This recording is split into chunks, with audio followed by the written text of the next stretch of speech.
நமக்கு கொடுக்கப்பட்ட வசனம், மலைகள் விலகினாலும் பர்வதங்கள் நிலை பெயர்ந்தாலும் என் கிருபை உன்னை விட்டு விலகாமலும் சமாதானத்தின் உடன்படிக்கை நிலை பெயராமல் இருக்கும் என்று மனதுருகுகிற கர்த்தர் சொல்லியிருக்கிறார். அல்லேலூயா. ஆண்டவர் நம் மீது மனதுருகுகிறார். அல்லேலூயா. இந்த மாதம் முழுவதும் இந்த வார்த்தை தான், இந்த வருஷம் முழுவதும் இந்த வார்த்தை தான். பூமியில் உள்ள சகல ஜனங்களுக்குள்ள நான் உன்னை கீர்த்தி புகழ்ச்சியுமாய் வைப்பேன் என்று கர்த்தர் சொல்லுகிறார். ஆண்டவர் சொல்லுகிறதுக்கு நாம் சொல்ல வேண்டும். அல்லேலூயா. ஏதோ நாம் நினைக்கிற ஆகமம் 26ஆம் அதிகாரம் 4ஆம் வசனம். உங்களுக்கு மழையை பெய்ய பண்ணுவேன், பூமி தன் பலனையும் வெளியில் உள்ள மரங்கள் தங்கள் கனியையும் கொடுக்கும். பாருங்க, நான் ஏற்ற காலத்தில் உங்களுக்கு மழையை என்ன பண்ணுவேன்னா பெய்ய பண்ணுவேன் என்று சொல்றார். அல்லேலூயா. ஏற்ற காலத்தில் மழை பெய்யும். ஆண்டவருடைய நாமம் மகிமைப்படுவதற்காக ஸ்தோத்திரம். அல்லேலூயா. நம்முடைய வாழ்க்கையில ஏற்ற காலத்தில் எல்லாம் நடக்கணும். நடந்தாதான் அது ஆசீர்வாதம். அப்படின்னா நம்ம என்ன பண்றோம்? சோர்ந்து போயிடும் இல்லையா? ஏற்ற காலத்தில் ஒரு நன்மை நடந்தா பரவாயில்ல, நான் நினைச்சபடி நடந்துச்சு அப்படின்னு நினைக்கிறோம். ஏற்ற காலத்தில் மழை பெய்யும். ஆண்டவருடைய பிள்ளைகளை ஆண்டவர் ஆசீர்வதிக்க விரும்புகிறார். எத்தனை பேர் விசுவாசிக்கிறீங்க? ஆண்டவருடைய கரம் உங்களை தொட்டு வழி நடத்த விரும்புகிறார். அப்போ நம்ம எல்லாம் என்ன பண்றோம்? ஒதுங்கி ஒதுங்கி போகிறோம். இன்றைக்கு நம்ம ஒதுங்க கூடாது. ஆண்டவர் நமக்கு கொடுக்கப்பட்ட ஆசீர்வாதத்தை பெற்று கர்த்தருக்கு பிரியமாய் வாழ நாம் எண்ண வேண்டும். அல்லேலூயா. இந்த நாளிலே நாம் பார்க்கும் பொழுது நாம் செய்ய வேண்டிய காரியத்தை செய்தால் கர்த்தர் செய்ய வேண்டியதை உங்களுக்கு செய்து முடிப்பார். எத்தனை பேர் விசுவாசிக்கிறீங்க? நீங்க ஆர்வத்தோடு சபைக்கு வரும்பொழுது உங்களுக்கு ஏற்ற காலத்துல மழை பெய்ய செய்வார். விசுவாசிக்கிறீங்களா? ஏற்ற காலத்துல உன் தேசத்துல மழை பெய்யும். நீ கையிட்டு செய்யும் தொழில் ஆசீர்வதிக்கப்படும். அற்புதங்கள் நடக்கும். எத்தனை பேர் விசுவாசிக்கிறீங்க? அல்லேலூயா. அப்ப பாருங்க, ஏற்ற காலத்துல மழை பெய்யணும். அதற்கு நம்ம என்ன பண்ணணும்? மழை பெஞ்சு ரெண்டு விதமான மழை பெய்யும். என்ன மழை? ஒன்னு முன்மாறி மழை, இரண்டாவது பின்மாறி மழை. முன்மாறி மழை எதற்காக பெய்கிறது? தரிசு நிலத்தை பண்படுத்துவதற்காக பெய்கிறது. தரிசு நிலம்னா என்ன அர்த்தம்? பண்படுத்தப்படாத நிலம், யாரும் பயன்படுத்தாத நிலம். அந்த நிலத்துக்குள்ள மழை பெய்தால் என்ன பண்ணணும்? அதை பண்படுத்தணும்.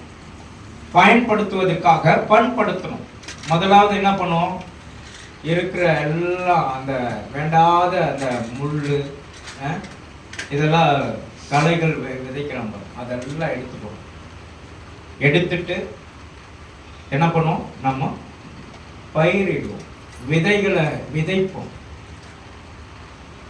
விதைத்த பிறகு அது நல்லபடி வளரும். வளர்ந்த பிறகு அதுக்கப்புறம் ஒரு மழை பெய்யும். அதுதான் ஆசீர்வாதமான மழை, பின்மாறி மழை. விசுவாசிங்களா? இஸ்ரேல் தேசத்துல முன்மாறி மழையும் பின்மாறி மழையும் பெய்தது. அப்போஸ்தலர் காலத்துல பெய்த மழை இன்றைக்கு உலகம் எங்கிலும் பரவி கொண்டிருக்கிறது. எத்தனை பேர் விசுவாசிக்கிறீங்க? அந்த மழை இயேசு கிறிஸ்துவே. எத்தனை பேர் விசுவாசிக்கிறீங்க? அந்த மழை இயேசு கிறிஸ்துவே. அப்போ அந்த பின்மாறி மழையும் முன்மாறி மழையும் பெய்ய வேண்டும்.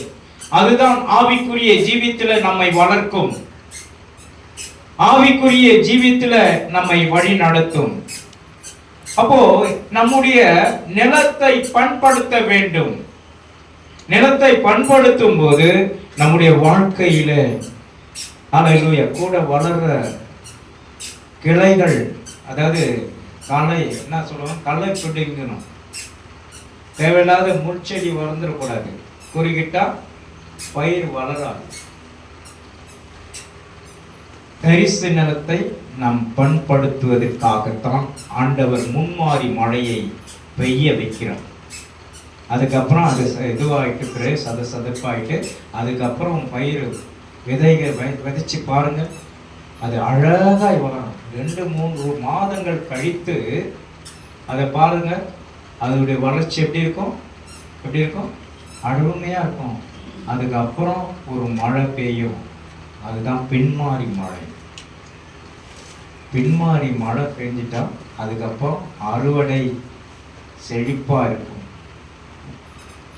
அல்லேலூயா, அறுவடை செழிப்பா இருக்கும். கர்த்தர் பெரிய மாற்றத்தை கர்த்தர் கொடுக்க அவர் வல்லமை உள்ள தேவனாயிருக்கிறார். அல்லேலூயா சொல்லுங்க. கர்த்தர் பெரியவர், நம்முடைய வாழ்க்கையை மாற்றக்கூடியவர். இன்னைக்கு நம்ம பண்படுத்த விடுறது கிடையாது. நம்முடைய இருதயத்தை பண்படுத்தணும். நம்முடைய இருதயத்தை கடினப்படுத்தி வைக்க கூடாது. மற்ற காரியங்களுக்கு முக்கியத்துவம் கொடுத்து நாம் கடினப்பட்டு எவ்வளவுதான் நீ சம்பாதித்தாலும் பொத்த பையில போடுற மாதிரியே இருக்கும். எவ்வளவுதான் ஓடி ஓடி ஓடி மாடா உழைத்து ஓடாய் போகிற உங்களைத்தான் நான் சொல்லுகிறேன். இன்றைக்கு ஆண்டவருக்காக உங்களுடைய நிலங்களை, இருதயமாகிய நிலங்களை பண்படுத்துவதற்காக நீங்க ஒப்பு கொடுக்க வேண்டும். கர்த்தர் நமக்கு கொடுக்கப்பட்ட வாக்கு தத்தங்கள் எல்லாம் வசனங்களை சில பேர் ஏற்றுக்கொள்ளுகிறாங்க, சில பேர் ஏற்றுக்கொள்ளாம இருக்கிறாங்க. வசனங்கள் விதைக்கணும், நம்முடைய இருதயத்துல விதைக்கணும், விதைக்கப்படணும். வசனங்களை விதைக்கும் போது உன் வாழ்க்கை மாறும். பண்படுத்தப்படுவீர்கள், அதுக்கப்புறம் பயன்படுத்தப்படுவீர்கள். என்னுடைய சாட்சியம் அதுதான். உங்களை மாதிரி தான் நானும் ஓடிட்டு இருந்தேன், உலக பிரகாரமா ஓடிட்டு இருந்தேன். இயேசு கிறிஸ்துவ உணர்வு இல்லாம நான் வாழ்ந்தேன். என்னுடைய இருதயத்துல இயேசு கிறிஸ்துவ வரல. அதற்கப்புறம் அந்த கிளையெல்லாம் பிடுங்கி போட்டேன். உலக வாழ்க்கை என்ற கிளை, கவலை என்ற கிளையை பிடுங்கி போட்டேன். அதுக்கப்புறம் என்னை ஆண்டவர் பண்படுத்தினார். நான் பண்படுத்தின பிறகு பயன்படுத்த ஆரம்பிச்சிட்டேன்.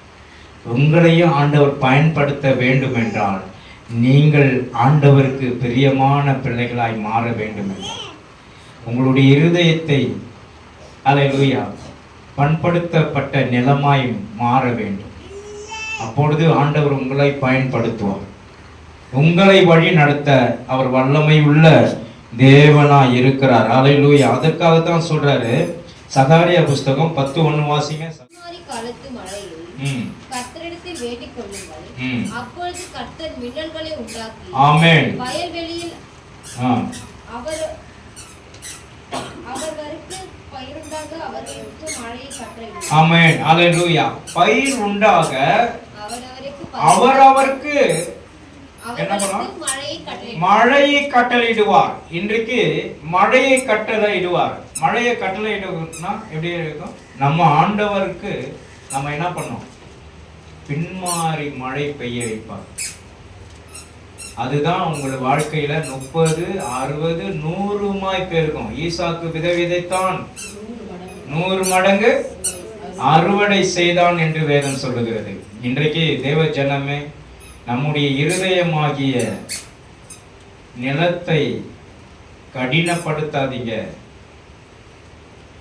அதை பயன்படுத்துவதற்காக பண்படுத்துங்க. ஆண்டவர் உங்களை பயன்படுத்த விரும்புகிறார். சிலருடைய வாழ்க்கை பயங்கரமான கஷ்ட சூழ்நிலைக்குள்ள கடந்து போய் கொண்டிருக்கு. எப்போ பார்த்தாலும் வேதனை, எந்த நேரத்துல எனக்கு திகில் வரும் தெரியாது அப்படின்னு சொல்லிட்டு பயந்து கொண்டிருக்கிறார். இப்படிப்பட்ட வாழ்க்கையில தேவனுக்கு உங்களுடைய இந்த தரிசு நிலமாய் இருக்கிற இந்த இடத்தை நீங்க கொடுத்தீங்கன்னா உங்கள் மேல ஆண்டவர் முன்மாறி மழையை பெய்ய வைப்பார். முன்மாறி மழை பெய்த பிறகு அதற்கப்புறம் விதைக்க நீங்க புறப்படுங்க. வசனத்தை விதைங்க, வேத வசனத்தை விதைங்க, ஜெபம் பண்ணுங்க, பாடல் பாடி துதிங்க. பாடல் பாடி துதிக்கிற அந்த சத்தம் தொனிக்கும் போது உன் வாழ்க்கையில பின்மாறி மழை பெய்ய வைப்பார். அது பயனுள்ளதாய் மாறும். ஒரு எழுப்புதலை சந்திக்க வேண்டியதா இருக்கும். அன்றைக்கு ஆண்டவராகிய இயேசு கிறிஸ்து இந்த பூமிக்கு வந்தப்போ ஒருத்தனும் ரட்சிக்கப்படாத இருந்தான். இயேசு கிறிஸ்து வந்துட்டு போன பிறகு, அங்க பின்மாறி மழை பெய்த பிறகு உலகமே ரட்சிக்கப்பட்டது. அல்லேலூயா! உலகமே ரட்சிக்கப்பட்டது. இன்றைக்கு உன்னால உலகம் ரட்சிக்கப்படணும். உன்னால உன் குடும்பம் ரட்சிக்கப்படணும். உன்னால உன்னுடைய சன்னதி ரட்சிக்கப்படணும். உன்னால எல்லாரும் ரட்சிக்கப்படணும். மனம் திரும்பணும். நீ பண்படுத்த வேண்டும், பயன்படுத்த வேண்டும். கர்த்தருக்காக தன்னை அர்ப்பணிக்கும் போது உன் வாழ்க்கை மாறும். எத்தனை பேர் விசுவாசிக்கிறீங்க? அல்லேலூயா! பண்படுத்து, பயன்படுத்து. கர்த்தர் உன்னை அறுவடைக்குள்ள பின்மாறி மழையை பெய்ய செய்வார். அல்லேலூயா! இன்னைக்கு ஏன் நமக்கு கஷ்டம்? நமக்கு ஏன் போராட்டம்? ஏன் பிரச்சனை? ஏன் எந்த பிரச்சனையை தாங்க முடியாத ஒரு கவலைப்பட்டு அழுது கொண்டு இருக்கிறோம்? இன்னும் நம்ம சரியா வரவில்லை. சரியா வரலாம். இன்னும் உன்னுடைய நிலத்தை பண்படுத்தல. இன்னும் என்ன நிலமா இருக்கு? தரிசு நிலமா இருக்கு. தரிசு நிலமா இருந்தா பிரயோஜனப்படாது. தரிசு நிலம் இருந்தா பிரயோஜனப்படாது. இன்னைக்கு நம்மளுடைய நிலத்தை என்ன பண்ணணும்? பண்படுத்தணும். தேவையில்லாத முள்ளெல்லாம் எடுத்து போடணும். தேவையில்லாத கிரியைகள், அழுக்கு எல்லாத்தையும் எடுத்து போட்டுட்டு சுத்தம் பண்ணி பாருங்க. அதுல பயிர் விதைத்து பாருங்க. அது எப்படிப்பட்டதா இருக்கும்? 30, 100, 30, 60, 100 பயன்படுத்தும் ஆண்டவர். உங்களை எல்லாவற்றுக்கும் பயன்படுத்த அவர் வல்லமை உள்ள தேவனாய் இருக்கிறார். எத்தனை பேர் விசுவாசிக்கிறீங்க? ஆமென் சொல்லுங்களேன். கர்த்தர் உங்களை அல்லேலூயா வசனத்தின்படி உங்களை பயன்படுத்த அவர் வல்லமை உள்ள தேவனாய் இருக்கிறார்.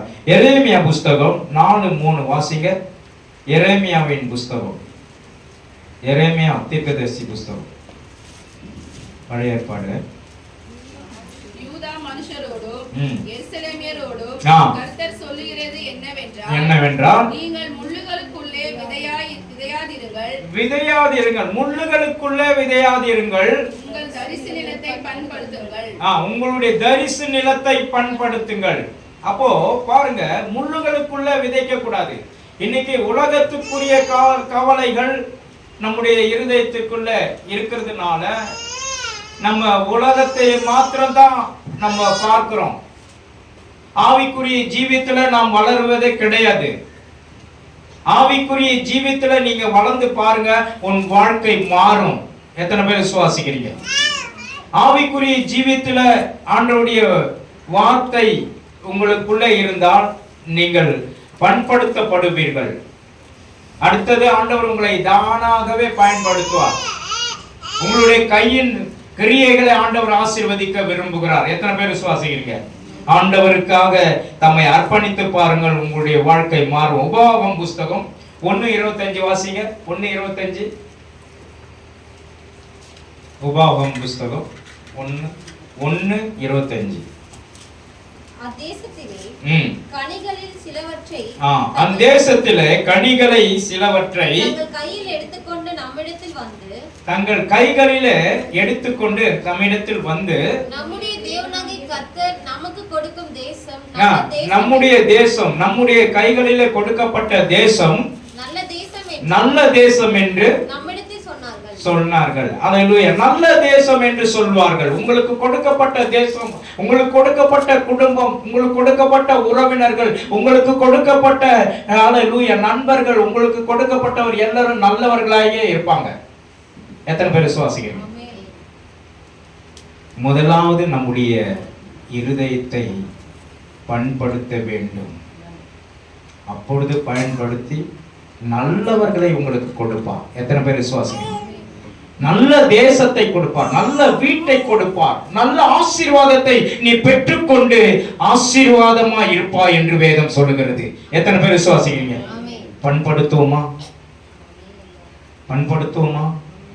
பண்படுத்துவோமா? நம்முடைய இருதயத்தை பண்படுத்துவோமா? சில பேர் பார்த்தீங்கன்னா அவங்க சரியில்லை, இவங்க சரியில்லை, அவங்க சரியில்லைன்னு சொல்லிட்டு குறை சொல்லிட்டே இருப்பாங்க. நான் சொல்லட்டுங்களா? ஒரே ஒரு வார்த்தை. உன்னுடைய வழிகள் கர்த்தருக்கு பிரியமா இருந்தா என்ன சொல்றாரு? சத்துருக்களையும் சமாதானத்தோட இருக்க வைப்பான். விசுவாசிங்களா? கரெக்டான வசனமா? அது கரெக்டான வசனமா? உன் சத்துருக்களை உனக்கு சமாதானமா இருக்க பண்ணுவான். நம்முடைய வழிகள் கர்த்தருக்கு பிரியமா இருக்கணும். எத்தனை பேர் விசுவாசிங்க? ஆண்டவரே, என்னுடைய வழிகளை நீர் அறிந்திருக்கு. எல்லாரும் ஜெபம் பண்ணுங்க. என்னுடைய வழிகளை நீர் அறிந்திருக்கு. ஸ்தோத்திரம் ஆண்டவரே. கர்த்தர் பெரிய காரியங்களை செய்வார். கர்த்தர் பெரிய காரியங்களை செய்வார். கர்த்தர் பெரியவராக இருந்து வழி நடத்துங்க. இயேசுவே, உம்முடைய நாமம் மகிமைப்படுவதாக பெரியவராக இருந்து வழி நடத்துங்க. இயேசுவே, நாமம் மகிமைக்காக ஸ்தோத்திரம். அடுத்தபடியாக நாம் பார்க்க போகிறோம், விதையை விதையுங்கள் என்று சொல்லப்பட்டிருக்கிறது. எல்லாம் சொல்லுங்க, விதையை விதையுங்கள். முதலாவது பண்படுத்துங்கள் சொல்லப்பட்டாச்சு. இரண்டாவது விதையை விதையுங்கள். யோவான் புஸ்தகம் 12:24. யோவான் 12:24 வாசிப்போம். மெய்யாகவே மெய்யாகவே நான் உங்களுக்கு சொல்லுகிறேன், கோதுமை மணியானது கோதுமை மணியானது நிலத்தில் விழுந்து சாகாவிட்டால் தனித்திருக்கும் செத்ததே ஆகில் மிகுந்த பலனை கொடுக்கும். ஆமென். மிகுந்த பலனை கொடுக்கும். செத்ததே ஆகில் மிகுந்த பலனை கொடுக்கும். விசுவாசிக்கிறீங்களா? செத்தது அப்போ என்ன சாவ சொல்றீங்களா?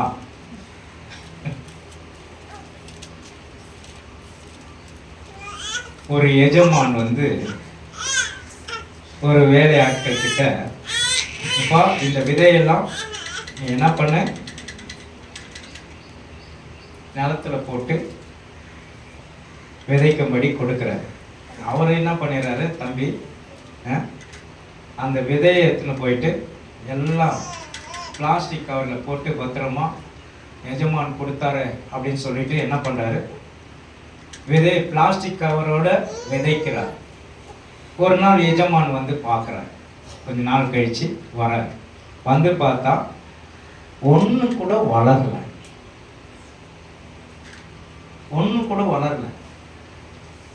தம்பியை கேட்குறாரு, எப்பா நான் உங்ககிட்ட விதையை கொடுத்தேனே, நீ போட்டியா, நிலத்துல போட்டியா அப்படின்னு கேட்குறாரு. இல்லை எஜமான, நான் பொதிச்சுட்டேன்னு நல்லா இது பண்ணிட்டேன், எப்படிடா பொதிச்ச அப்படின்னு சொல்லிட்டு ஒரு அதட்டி கேட்கும்போது, ஒன்று கூட வளரலையடா, எதை எப்படி புதைச்ச அப்படின்னு கேட்குறாரு. இல்லை நீங்கள் கொடுத்த மாதிரியே அந்த பையில வச்சு அப்படியே புதைச்சிட்டேன், விதைச்சிட்டேன்னு சொல்கிறேன். கடைசியில் பார்த்தா அது வளரல. விதை நிலத்துல விழுந்து சாகணும். அந்த விதை செத்தால் ஒழிய பலன் கொடுக்காது. எத்தனை பேர் விசுவாசிகள்? இயேசு கிறிஸ்து இந்த பூமியில வந்து செத்ததுனால தான் நமக்கெல்லாம் ஜீவன் கிடைச்சது. எத்தனை பேர் விசுவாசிக்கிறீங்க? உங்கள் எல்லாருக்கும் ஜீவனை கர்த்தர் கொடுத்திருக்கிறார். நமக்கு எல்லாருக்கும் ஜீவனை கொடுத்திருக்கிறார். செத்து இயேசு கிறிஸ்து மரித்து நம்முடைய பாவங்கள் மன்னிக்கப்பட்டு இருக்கிறது. அவருடைய இரத்தத்தினால் நம்மை மீட்டு எடுத்திருக்கிறார் பாவத்திலிருந்து. பாவத்துக்கு மரித்த உன்னை ஆண்டவர் எங்க கொண்டு வந்துட்டாரு? நீதிக்கு கொண்டு வந்துட்டார். நீதியின் வாசல்ல நிக்க வைக்கிறார். நீங்களாம் யாரு? நீதிமான். நீதிமான் பனையை போல செழித்து லீபனில் உள்ள கேதுரு போல வளருவான் என்று சொல்லப்பட்டு இருக்கிறது. இன்றைக்கு ஆண்டவருடைய பிள்ளைகள் எப்படிப்பட்டவர்களா இருக்கணும்? விதையானது நிலத்தில் விழுந்து விழணும், அது சாகணும், அது மாறணும், அது வேர் பிடிக்கணும். அந்த விதையை பார்க்கறதுக்கு கையில அழகா இருக்கும். ஆனா மண்ணுல போட்டு விதைச்ச பிறகு அது வந்து கொஞ்ச நாள் கழிச்சு அது எல்லாமே தன்மை மாறிடும், அழகற்ற நிலையில இருக்கும். அதுதான் சாகுதுன்னு அர்த்தம். கொஞ்ச நாள் கழித்து முளை கிளம்பும். முளை வந்து கிளம்பி அப்படியே நிற்கும். கொஞ்ச நாள் கழிச்சு செடியாய் மாறும். செடியாய் மாறிட்ட பிறகு அது எப்படிப்பட்டதா இருக்கும்? மரமாய் வளர ஆரம்பிக்கும். மரமாய் வளர்ந்து கனி கொடுக்கிறதாய் மாறும். அப்போ அந்த விதை செத்ததுனால தான் மரமாய் கனி கொடுக்கிறது. இன்னைக்கு நம்ம ஆண்டவராய் இயேசு மரித்ததுனால தான் நம்ம வந்து இன்றைக்கு திகழ்ந்து கொண்டிருக்கோம். இதனால தான் நான் சொல்றேன், ஜெபம் பண்ணுங்க, கர்த்தரை துதிங்க, கர்த்தரை ஆராதிங்க, கர்த்தரை மகிமைப்படுத்துங்க. அவர் ஒருவரால நமக்கு வாழ்வு கிடைச்சிருக்கிறதுங்க. எத்தனை பேர் விசுவாசிக்கிறீங்க? அவர் ஒருவரால நமக்கு நீடித்த நாட்களாய் உன்னை திருப்தியாக்கி என் ரட்சிப்பை உனக்கு காண்பிப்பேன் என்று சொல்லி இருக்கிறாருங்க. ஆண்டவருடைய நாமம் மகிமைப்பட்டு கொண்டிருக்கிறது. எத்தனை பேர் விசுவாசிக்கிறீங்க? அவர் மரித்து செத்து இருக்கிறார், இந்த பூமியில செத்து இருக்கிறார். எந்த தெய்வமும் சாகல.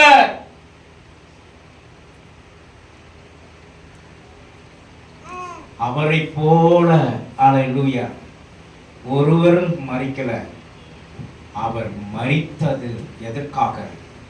இயேசு கிறிஸ்து அல்லேலூயா நம்ம எல்லாரையும் ஜீவிப்பதற்காக. நீ பாவத்துல மரிக்க கூடாது, நீ சாபத்துல மரித்து போக கூடாது, நீ கஷ்டத்துல மரிக்க கூடாது, உன் இஷ்டப்படி நீ மரிக்க கூடாது என்பதற்காக ஒரு விதையை போட்டார் ஆண்டவர். அல்லேலூயா. பிதாவானவர் ஒரு விதையை போட்டதுனால குமாரன் மரித்தார். எல்லாருக்கும் நமக்கு என்ன கொடுத்திருக்கிறார்? உயிர் மீட்சை கட்டளையிட்டு இருக்கிறார். எத்தனை பேர் விசுவாசிக்கிறீங்க? ஒரு உயிர் மீட்சை கட்டளையிட்டு நம்மை ஆண்டவர் ஆசீர்வதிக்கிறாங்க. கர்த்தர் உங்களை ஆசீர்வதிப்பாராக. எடுத்துக்கொள்வோம். ரோமருக்கு எழுதின நிருபம் 6:2 வாசிங்க. 6:2 ரோமருக்கு எழுதின நிருபம் 6:2. பாவத்துக்கு மரித்து நாம் இனி அதிலே எப்படி பிழைப்போம்? ஆமென். பாவத்துக்கு மரித்து நாம் அதிலே எப்படி பிழைப்போம்? கிறிஸ்து இயேசுவுக்குள்ளாக ஞானஸ்நானம் பெற்ற நாம் அனைவரும் அவருடைய மரணத்துக்குள்ளாக ஞானஸ்நானம் பெற்றது. இதுதாங்க ஞானஸ்நானம். ஞாபகம் வச்சுக்கோங்க.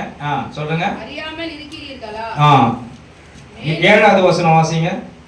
மரித்தவன் பாவத்துக்கு நீங்கி விடுதலையாக்கப்பட்டிருக்கிறானே. ஆமென். மரித்தவன் பாவத்துக்கு நீங்கி விடுதலையாக்கப்பட்டிருக்கிறான். அடுத்தது 11வது வசனம் வாசிங்க.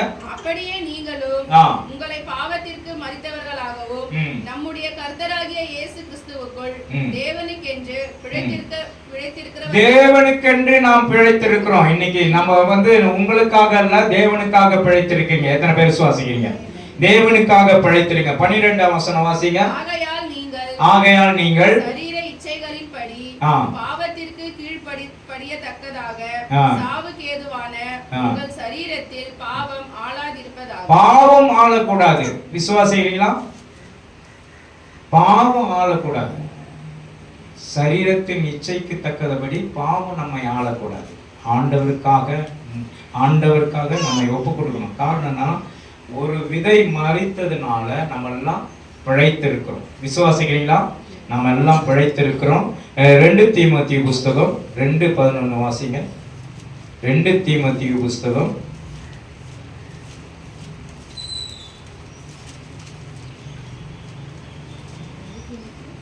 2:11. இந்த வார்த்தை உண்மை உள்ளது. இந்த வார்த்தை உண்மை உள்ளது. என்னவெனில் நாம் அவரோடு கூட மரித்தோமானால் அவரோடு கூட பிழைத்திருப்போம். ஆமென். அவரோடு கூட பிழைத்திருப்போம். இயேசு கிறிஸ்துவோடு மரித்திருக்கிறோம். எப்படி மரித்திருக்கிறீங்க? ஞானஸ்தானத்துக்கு பாவத்துக்கு மரித்து நீதிக்கு பிழைச்சிருக்கிறோம். அதான உண்மை. ஆண்டவருடைய பிள்ளைகள் 12ஆம் வசனம், அவரோடு கூட பாடுகளை சகித்தோமானால் அவரோடு கூட ஆளுகையும் செய்வோம். அல்லேலூயா. நாம் அவரை மறுதலித்தால் பாத்தீங்களா எவ்வளவு ஒரு நாம் ஆளுகை செய்வோம். ஆண்டவருடைய பிள்ளைகளாய் நாம் ஆளுகை செய்ய போகிறோம். ஆண்டவர் நமக்கு கொடுக்கப்பட்ட வார்த்தையின்படி நாம் இருப்போமானால் நாம் அல்லேலூயா விதைக்கிற விதை ஆசீர்வாதமாயிருக்கும். விசுவாசிக்கிறீங்களா? விதைக்கிற விதை ஆசீர்வாதமாயிருக்கும். விதை என்பது இயேசு கிறிஸ்துவே. அல்லேலூயா. அந்த விதை நிலத்தில் விழுந்து அது சாகாவிட்டால் ஒரு பலனும் கிடையாது.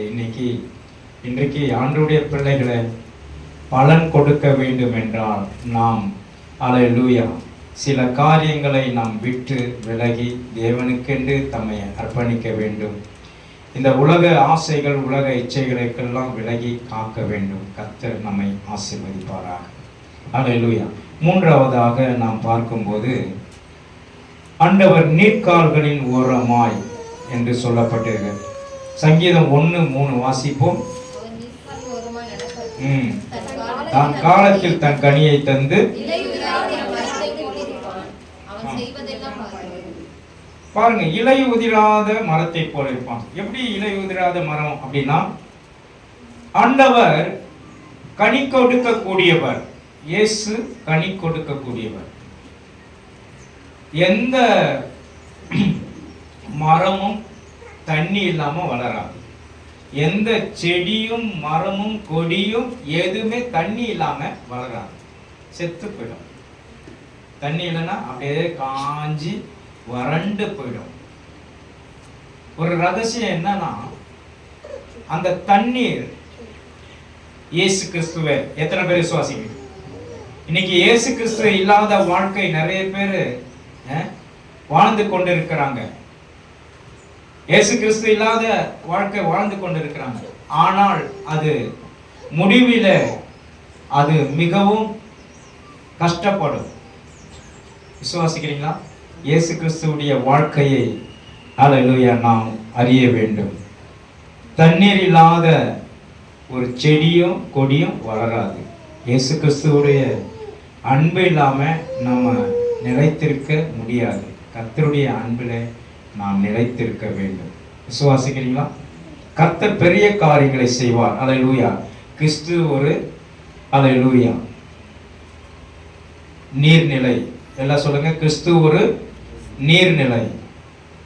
வேதம் வசனம் ஒரு நீர்க்கால்கள். வேத வசனம் ஒரு நீர்க்கால்கள். அதே போல ஆவியானவர் ஒரு நீர்க்கால்கள்.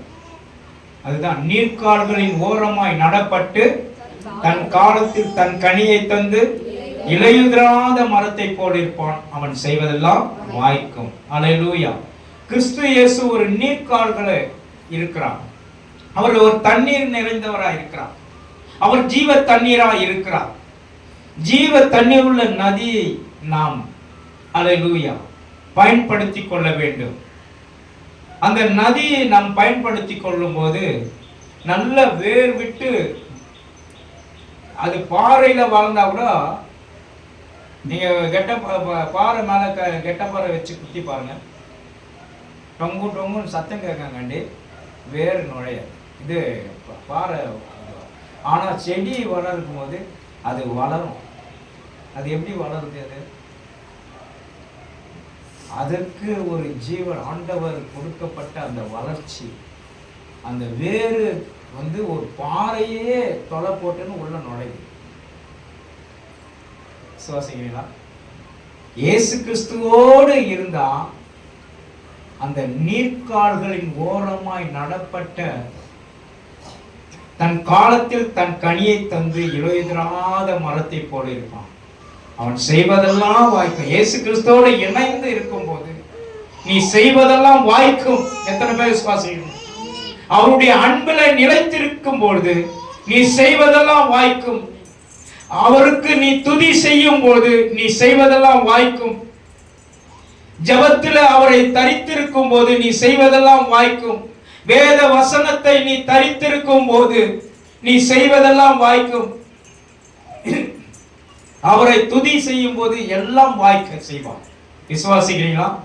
தினந்தோறும் முதலாவது நாம் பார்த்தோம், பண்படுத்துங்க. இரண்டாவது விதைங்கன்னு சொன்னா. மூன்றாவது என்ன சொல்லப்பட்டிருக்கு? அவர் நீர்க்கால்களின் ஓரமா, அல்லேலூயா, நீர்க்கால்களின் ஓரமாக நடப்பட்ட நல்ல மரத்துக்கு ஆண்டவர் கனித்தரும் மரமாய் மாற்றுவார். இயேசு கிறிஸ்து இல்லாத நீ கனித்தரும் மரமாக மாற முடியாது. இயேசு கிறிஸ்துவை உன்னுடைய வாழ்க்கையில இணைத்துக் கொள். உன்னுடைய வாழ்க்கையில தினந்தோறும் கொண்டு வந்து நிறுத்து. உன் வாழ்க்கை மாறும். உன் வாழ்க்கையில துளி கூட அவரை கேப் விடக்கூடாது. எவ்வளவு அவர் நீர்க்கால்களாய் இருக்கிறார். இயேசு கிறிஸ்து நீர்க்கால்களாய் இருக்கிறார். வேத வசனம் ஒரு நீர்க்கால்களாய் இருக்கிறது. அதுக்கப்புறம் ஆவியானவர் ஒரு நீர்க்கால்களாய் இருக்கிறார்.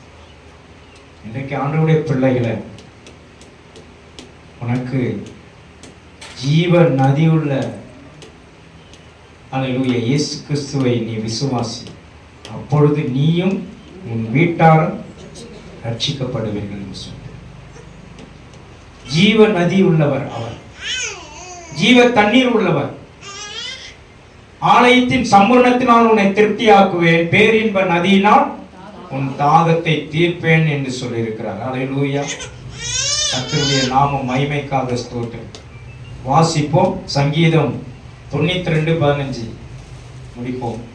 92:15. முதிர் வயதிலும் கனி தந்து புஷ்டியும் பசுமையாய் வைப்பேன் என்று சொல்லியிருக்கிறார். அல்லேலூயா. முதிர் வயதிலும் நீங்க வயதானா கூட ஆசீர்வாதமா இருப்பீங்க. பிறருக்கு கொடுக்கிறவர்களா இருப்பீங்க. பிறருக்கு கையேந்துகிறவர் அல்ல, பிறருக்கு கொடுப்பீங்க. விசுவாசிக்கிறீங்களா? அல்லேலூயா. கொடுக்கிறவர்களாய் நாம் மாற வேண்டும். சில பேர் பார்த்தீங்கன்னா வயதாயிடுச்சுன்னா தாய் தந்தைய மதிக்காம, நான் தானே உங்களுக்கு சோறு போடுறேன், நீ கம்முன்னு கடை அப்படின்னு சொல்லிட்டு கனம் பண்ணாத, அவங்கள மதிக்காத இருக்காங்க. சில தாய் தகப்பன் பார்த்தீங்கன்னா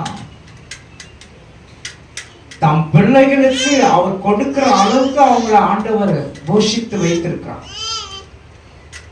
ஆசீர்வாதத்தை ஆண்டவர் கொடுக்கிறார். கடைசி காலம் வரைக்கும் அவங்க கிட்ட இருந்து பிள்ளைகள் வாங்கி சாப்பிடுற அளவுக்கு இருக்கிறது. அதுதான் ஆசீர்வாதம். முதிர் வயதிலும் கனி தந்து புஷ்டியும் பசுமையா இருப்பா என்று சொல்லப்பட்டிருக்கிறது. இன்னைக்கு தேவ ஜனமே, உன்னை முதிர் வயதிலும் உன்னை ஆசீர்வதிக்க விரும்புகிறார். உன் தேவைகள் சந்திக்க விரும்புகிறார். உன்னுடைய வாழ்க்கையில அற்புதம் நடக்க விரும்புகிறார். நீ தேவனோடு சார்ந்து வாழ கற்றுக்கொள்ளுங்க. கர்த்தரோடு இணைந்து வாழ கற்றுக்கொள்ளுங்க. கர்த்தர் நீர்க்கால்களின் ஓரமாய் நடப்பட்ட மரத்துக்கு உன்னை வழி நடத்துவார். அவரே நீர்க்கால்கள். ஆவியானவர் ஒரு நீர்க்கால்கள். வேத வசனம் ஒரு நீர்க்கால்கள். உன் வாழ்க்கை மாற வேண்டும் என்றால் ஆண்டவருக்கு தன்னை அர்ப்பணிங்க. கர்த்தர் உங்களை ஆசீர்வதிப்பார். எல்லாரும் எழுந்து நிற்போம். அன்பின் பரலோக பிதாவே, உம்மை நன்றியோடு ஸ்தோத்திரிக்கிறேன். பண்படுத்துங்கள், விதையை விதையுங்கள், நீள்கால்கள் ஓரமா நடப்பட்ட மரத்தை போல தன் காலத்தில் தன் கனியை தந்து இலையெதிராத மரத்தை போல இன்றைக்கு ஆண்டவரே, இந்த சபைக்கு கொடுக்கப்பட்ட வசனங்கள், வார்த்தைகள் ஒவ்வொருடைய வாழ்க்கையிலும் அபியாசப்படுத்தட்டும். ஒவ்வொருடைய வாழ்க்கையிலும் தன்னை ஒப்பு கொடுத்து ஜெபிக்கட்டும் சொல். ஒவ்வொருவரையும் மாற்று, நாம மகிமைப்படட்டும், ஆசீர்வதியும் சொல். ஹல்லேலூயா. தேவனை மகிமைப்படுத்தி கரம் கூட இருக்க முடியாது. இந்த காணிக்கை ஆமென். கர்த்தர் உன்னை ஆசீர்வதித்து உன்னை காக்க கடவுள். கர்த்தர் தம்முடைய முகத்தை உன்மேல் பிரசன்னமாக்கி உன்னை கிருபையாய் காக்க கடவுள். கர்த்தர் தம்மேல் முகத்தை உன்மேல் பிரசன்னமாக்கி உனக்கு சமாதானத்தை கட்டளையிட கடவுள். கர்த்தாவே, இந்த நாளில் ஒவ்வொருவருக்கும் சமாதானத்தை கட்டளையிட, ஒவ்வொருவரையும் ஆசீர்வதித்து அனுப்புங்க. பரிசுத்த ஆவியானுடைய வல்லமைக்காரன் கூட இருக்கும் ஜெபிக்கிறேன். எல்லாரும் ஆசீர்வதிக்கப்படட்டும், பாதுகாத்துக்குள் வழி நடத்தும் இயேசுவின் நாமத்தில் பிதாவே. ஆத்துமாவே கர்த்தரை ஸ்தோத்திரி, என் ஆத்துமாவே கர்த்தரை ஸ்தோத்திரி, அவர் செய்த சகல உபகாரம் முழுவதே. நம் ஆண்டவராகிய இயேசு கிறிஸ்துவின் கிருபை, பிதாவாகிய தேவனுடைய அன்பு, பரிசுத்த ஆவியானுடைய அன்னுடைய ஐக்கியமும் சமாதான சுகம் நாம் அனைவரோடும் என்றென்றைக்கும் சதா காலங்களிலும் கூட இருப்பதாக. ஆமென் சொல்லுவோம். அல்லேலூயா, அல்லேலூயா, அல்லேலூயா. கர்த்தர் உங்களை ஆசீர்வதிப்பார்.